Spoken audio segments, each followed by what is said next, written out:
नमस्कार।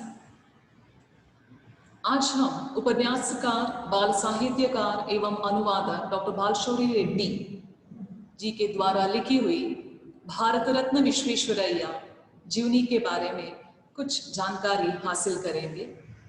सबसे पहले लेखक परिचय। उपन्यासकार, बाल साहित्यकार एवं अनुवादक डॉक्टर बालशौरी रेड्डी का जन्म 1928 ईस्वी को आंध्र प्रदेश के गोल्लागुडूरू यानी कड़पा जिले में हुआ। आपकी प्रारंभिक शिक्षा गांव में तथा उच्च शिक्षा इलाहाबाद और वाराणसी में हुई। आपको बनारस हिंदू विश्वविद्यालय तथा श्री वेंकटेश्वर विश्वविद्यालय द्वारा मानद डीलिट की उपाधि से सम्मानित किया गया है। डॉक्टर बालशौरी रेड्डी बहुभाषी विद्वान हैं। अहिंदी भाषा क्षेत्रों में हिंदी का प्रसार प्रचार कर आपने हिंदी साहित्य का मान बढ़ाया है। अब भारत सरकार और विभिन्न संस्थाओं द्वारा पुरस्कृत है। महात्मा गांधी के जीवनादर्शों का पालन करते हुए आप निरंतर हिंदी सेवा में निरत हैं। आपके द्वारा लिखी हुई कुछ प्रमुख रचनाएं इस तरह है। उनमें से उपन्यास शबरी, जिंदगी की राह, यह बस्ती ये लोग, भग्न सीमाएं, लकुमा, प्रोफेसर, दावानल, बैरिस्टर आदि। इसके अलावा विविध साहित्य भी हैं। उनमें से कुछ पंचामृत, तेलुगु वाङ्मय विविध विधायी, तेलुगु साहित्य का इतिहास, आंध्र के महापुरुष, आदर्श जीवनियां, दक्षिण की लोक कथाएं आदि। अभी हम ध्यान देंगे जीवनी के बारे में। प्रस्तुत जीवनी में भारत रत्न सर एम विश्वेश्वरैया के जीवन, व्यक्तित्व तथा कार्यकुशलता का परिचय मिलता है। अनेक कष्टों को झेलते हुए प्रतिभा, कठोर परिश्रम, दूरदर्शिता आदि गुणों से देश के नव निर्माण में आपने महत्वपूर्ण योगदान दिया है। भारत रत्न से विभूषित विश्वेश्वरैया का जन्मदिन इंजीनियर्स डे के रूप में सारे देश में मनाया जाता है। ईमानदार, कर्मठ योगी विश्वेश्वरैया जैसी प्रेरणा लेने हैं तो इस जीवनी का चयन किया गया है।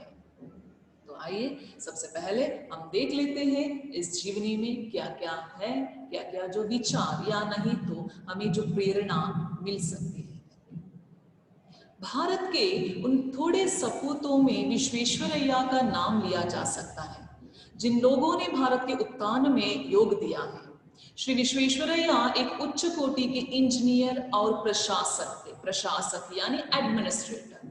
अपने तीक्ष्ण बुद्धि के द्वारा उन्होंने भारत में सिंचाई, इरिगेशन तथा औद्योगिक विकास यानी इंडस्ट्रियल, तो इन्होंने विकास की योजनाओं को चालू किया। उनकी असाधारण प्रतिभा पर देश विदेश के लोग भी चकित थे। तो आइए अब देखते हैं इनसे संबंधित कुछ जानकारियां। यानी सबसे पहले इनका जन्म, जन्मस्थान, माता पिता से संबंधित जानकारी और इनकी जो शिक्षा, उसी के साथ साथ प्रतिभा, सेवा मनोभाव। ठीक है। ऐसे महान विश्वेश्वरैया का जन्म मैसूर राज्य, उस जमाने के अभी के जो कर्नाटक राज्य के कोलार जिले के अंतर्गत मुद्देनहಳ್ಳಿ नामक एक छोटे से गांव में 15 सितंबर सन 1861 को हुआ था। इनका पूरा नाम है मोक्षगुंडम विश्वेश्वरैया। विश्वेश्वरैया के माता पिता बहुत गरीब थे तो इन्हें पढ़ाने लिखाने की शक्ति उनमें नहीं थी। फिर भी विश्वेश्वरैया ने हार नहीं माना, बल्कि मन में पढ़ने की लगन थी। इसलिए बच्चे, जो आपके मन में भी पढ़ने की जो लगन होना बहुत जरूरी है। वे दिल लगाकर पढ़ते थे। जैसे तैसे गांव में प्रारंभिक शिक्षा समाप्त कर विश्वेश्वरैया हाई स्कूली शिक्षा पाने के लिए बेंगलुरु पहुंचे। हम जानते हैं कि आमतौर पर बेंगलुरु में खर्चा चलाना उस जमाने में भी मुश्किल था, आज भी ऐसे ही है। इसलिए विश्वेश्वरैया अपने किसी एक रिश्तेदार के घर ठहर गए। ट्यूशन करके अपने दिन काटने लगे। मैट्रिक में उत्तीर्ण होने के बाद वे बेंगलुरु में ही सेंट्रल कॉलेज में भर्ती हुए। वहीं से विश्वेश्वरैया ने बीए उत्तीर्ण किया। उस वक्त विश्वेश्वरैया की उम्र केवल सिर्फ 19 साल की थी। यानी मान लीजिए 19 साल की उम्र में विश्वेश्वरैया जी ने अपनी जो बीए की पदवी हासिल की। सेंट्रल कॉलेज के प्रिंसिपल एक अंग्रेज थे। वे विश्वेश्वरैया की योग्यता तथा गुणों से बहुत प्रभावित हो गए। उन्होंने पूना के साइंस कॉलेज के प्रिंसिपल के नाम एक सिफारिशी पत्र लिखा। उस पत्र में विश्वेश्वरैया की बड़ी तारीफ की। वहां के प्रिंसिपल ने विश्वेश्वरैया को अपने कॉलेज में भर्ती कर लिया। यो विश्वेश्वरैया की इंजीनियरिंग की शिक्षा प्रारंभ हुई, इसके बाद उन्हें छात्रवृत्ति भी मिल गई। छात्रवृत्ति यानी स्कॉलरशिप भी मिल गई। फिर क्या था, वे निश्चिंत हो अपना पूरा समय पढ़ाई में लगाने लगे। इसके पहले थोड़ा बहुत तो विश्वेश्वरैया जी को पैसे की जो उनकी जो पढ़ाई के बारे में पैसे की जो कमी थी, लेकिन वो भी अभी कंप्लीट हो गए, ताकि उन्हें आराम से जो अपने जो पढ़ाई में समय दे सके। तो इसी के साथ साथ उन्हें छात्रवृत्ति भी मिल गई। विश्वेश्वरैया समय के बड़े पाबंद थे, पंक्चुअल थे। समय उनके लिए जो बहुत मायने रखते थे। वे अपना एक मिनट भी व्यर्थ होने न देते थे, और इसके अलावा वो बहुत ज्यादा जो मेहनत भी करते थे। परिणाम स्वरूप विश्वविद्यालय में समय से पहले ही अपनी इंजीनियरिंग शिक्षा समाप्त कर पाए। इससे पहले हमने ये भी देखे थे कि विश्वेश्वरैया जी ने अपनी जो बीए की पदवी या बीए शिक्षा जिस तरह इन्होंने हासिल की समय से पहले, इसी तरह यहाँ पर भी इंजीनियरिंग शिक्षा भी समय से पहले ही उन्होंने समाप्त कर ली। साथ ही बंबई विश्वविद्यालय भर में वे प्रथम श्रेणी में प्रथम भी निकले। उन दिनों में बंबई सरकार का यह नियम था कि विश्वविद्यालय भर में जो भी छात्र प्रथम निकलता है उसे क्या देनी चाहिए, नौकरी दी जानी चाहिए। इस नियम के अनुसार श्री विश्वेश्वरैया अपनी 23 साल की उम्र में असिस्टेंट इंजीनियर के पद पर नियुक्त हुए। बंबई सरकार की नौकरी करते विश्वेश्वरैया ने नहरों के निर्माण के कार्य में बड़ी दक्षता प्राप्त की। मुख्यतः शहरों के लिए पानी तथा नालियों का प्रबंध करने में वे बहुत ही निपुण निकले। शहरों के लिए पीने की पानी की व्यवस्था करना आसान काम ना था।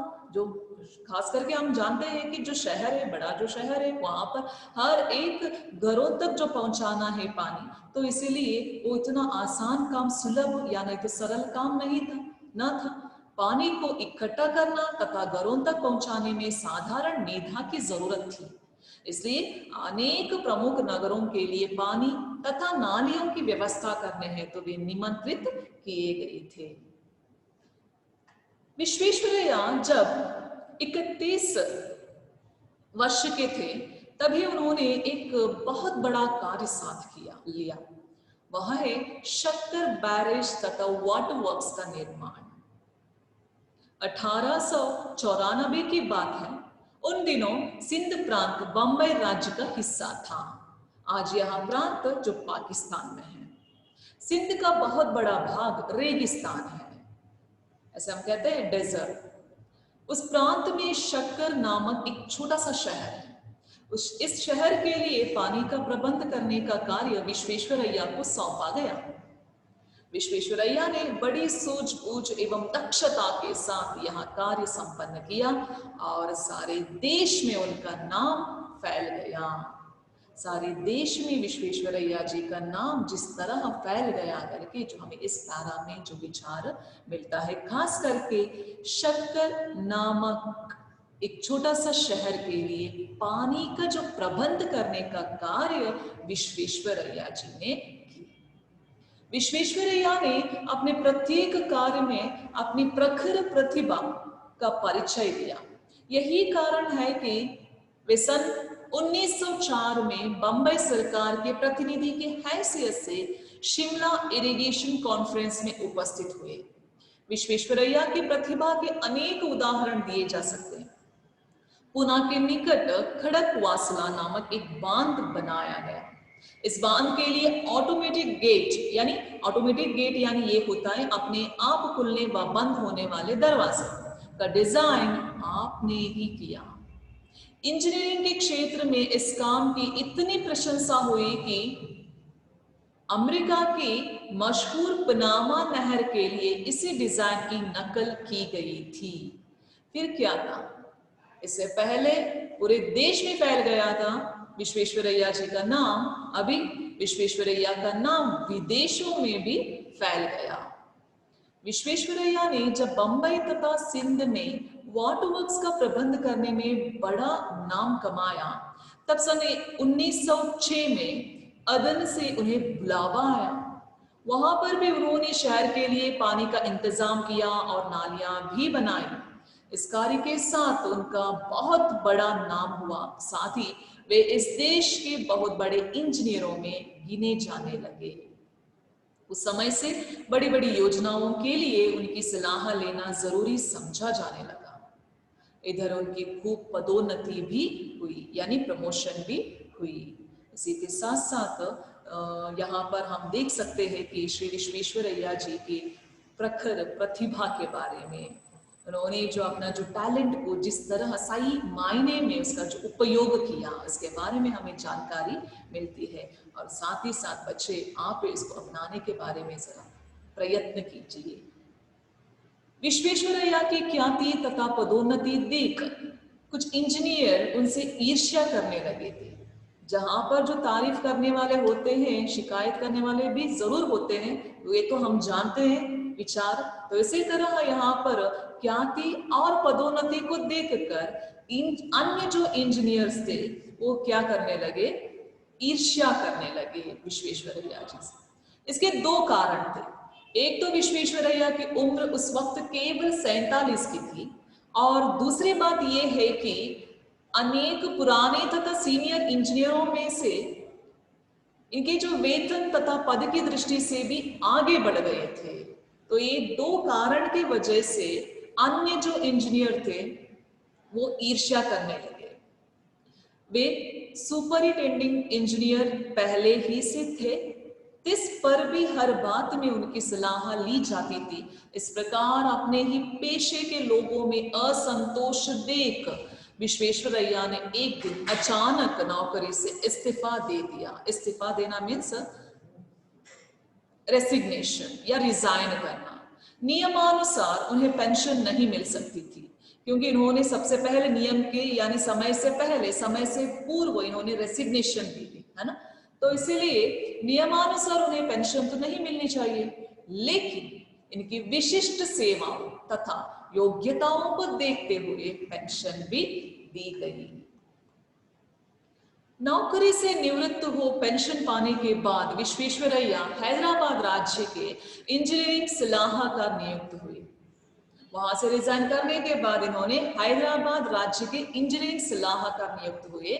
उन दिनों हैदराबाद रियासत पर निजाम नवाब का शासन था। आजकल जिस तरह हम कहते हैं सरकार है, तो उस वक्त राजाओं के जो शासन था उनमें से खास करके निजाम नवाब। नवाब दुनिया के सबसे बड़े अमीर माने जाते थे, परंतु हैदराबाद नवाब के सामने एक मुसीबत आ खड़ी थी। वो मुसीबत क्या थी? वो है मूसी नदी में बाढ़। हर वर्ष मूसी में भयंकर बाढ़ आती थी। इस वजह से खूब तबाही होती थी, विनाश होती थी। उस बाढ़ का पानी हैदराबाद नगर में घुस जाता था।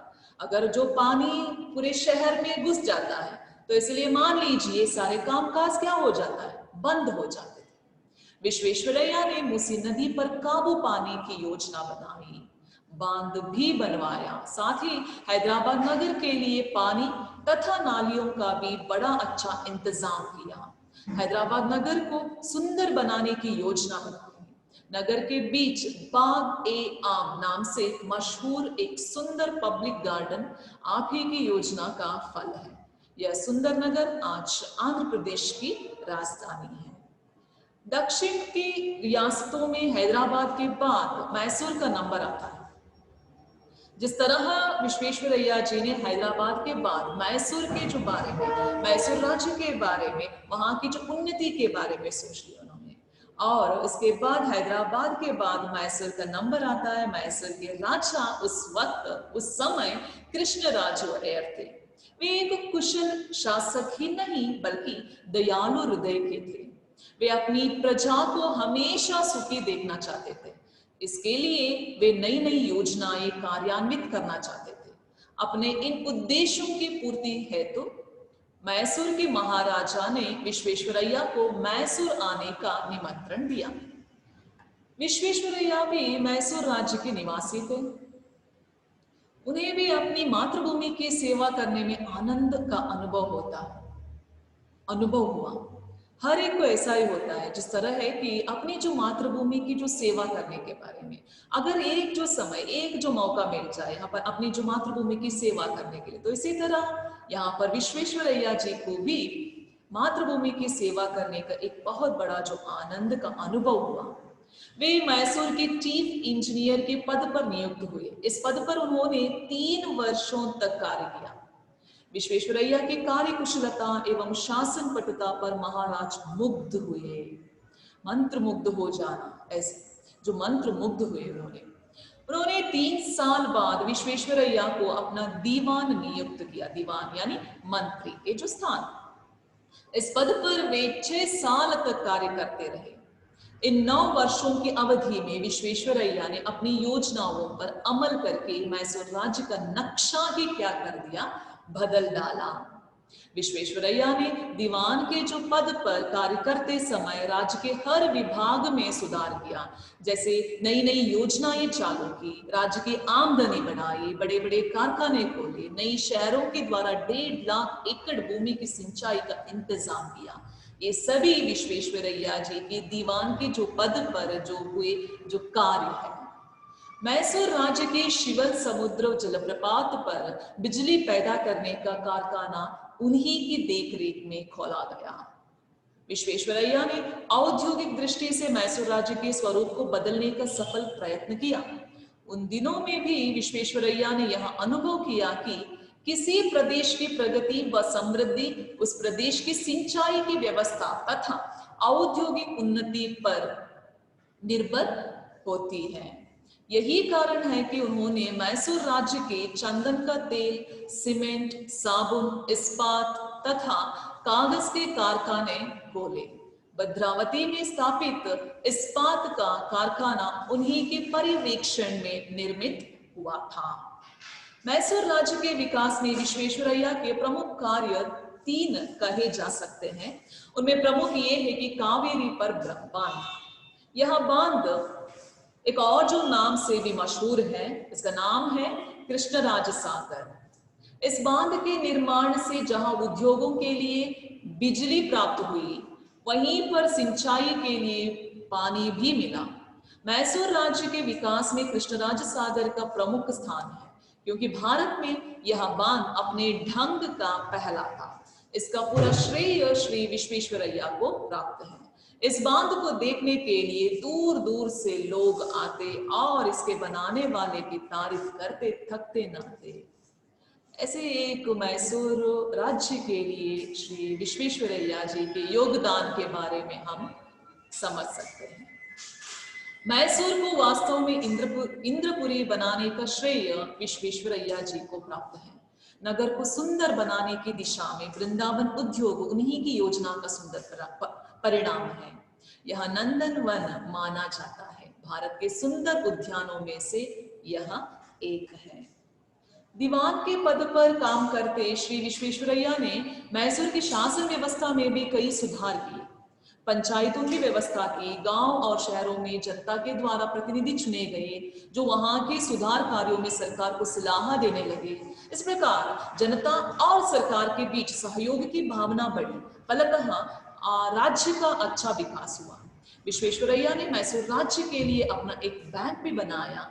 इस प्रकार राज्य के आर्थिक विकास में उनकी देन अद्भुत है। अभी तक जो हमने देखा विश्वेश्वरैया जी के सेवा मनोभाव के बारे में और खास करके उनकी जो प्रखर बुद्धि के बारे में, यहाँ पर ये भी हम देख सकते हैं कि जो राज्य की आर्थिक स्थिति को या नहीं तो आर्थिक स्थिति में सुधार लाने के लिए इन्होंने एक बैंक भी बनाया। तो ये जो देन बहुत ही अद्भुत है श्री विश्वेश्वरैया जी की। शिक्षा के क्षेत्र में भी विश्वेश्वरैया ने राज्य की अभूतपूर्व उन्नति की। जो बारी है शिक्षा से संबंधित, शिक्षा क्षेत्र में भी इनका एक योगदान है। उन दिनों दक्षिण में केवल मद्रास विश्वविद्यालय स्थापित था। उस समय सारे देश में केवल 5 विश्वविद्यालय काम कर रहे थे। विश्वेश्वरैया ने मैसूर राज्य के लिए एक अलग विश्वविद्यालय स्थापित करना चाहा और इसी तरह इस प्रयत्न में उन्हें अनेक बाधाओं का जो सामना करना पड़ा। जिस तरह हम लोग एक अच्छा काम करने के लिए जाते उस वक्त जरूरी ये है कि वहां पर अगर हम जाने या अनजाने बाधाएं जरूर आ जाती, लेकिन हम हिम्मत नहीं हारना चाहिए बल्कि इसका सामना करना बहुत बहुत जरूरी है। इसी तरह विश्वेश्वरैया जी भी जो आई हुई बाधाओं का जो सामना की, आखिर वे अपने प्रयत्न में सफल हुए। विश्वेश्वरैया के अथक प्रयत्नों के कारण, जो इनके जो अथक परिश्रम के कारण मैसूर राज्य ने हर दिशा में उन्नति की। हम ये नहीं कह सकते कि सिर्फ एक ही दिशा में, या नहीं तो शिक्षा के क्षेत्र में उन्नति की, आर्थिक व्यवस्था में उन्नति की, नहीं, बल्कि हर दिशा में यहाँ पर विश्वेश्वरैया के जो अथक प्रयत्नों के कारण मैसूर राज्य में उन्नति हो गई।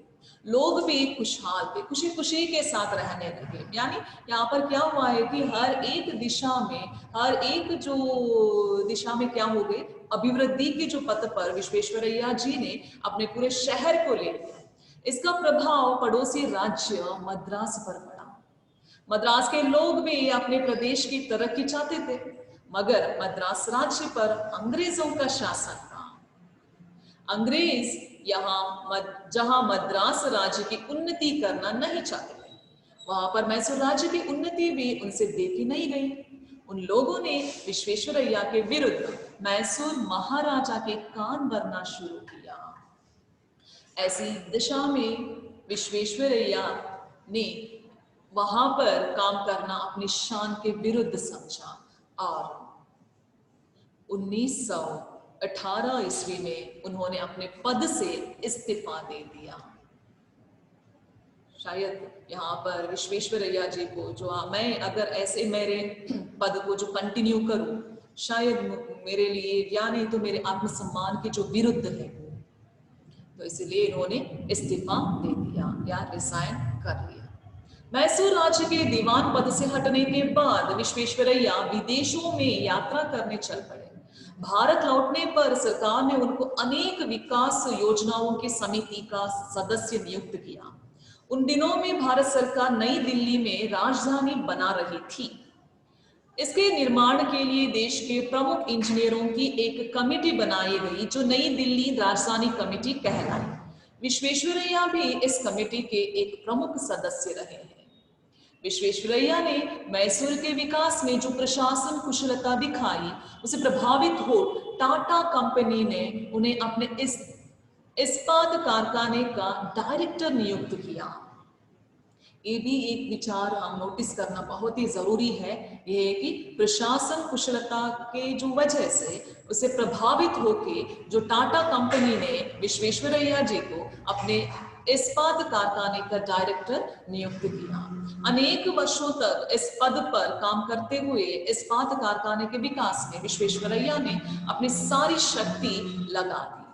देश के अनेक विश्वविद्यालयों ने अपने सर्वोच्च उपाधियां देकर विश्वेश्वरैया के प्रति अपना आदर प्रकट किया। इनकी जो सेवा मनोभाव को देखकर आदर प्रकट किया।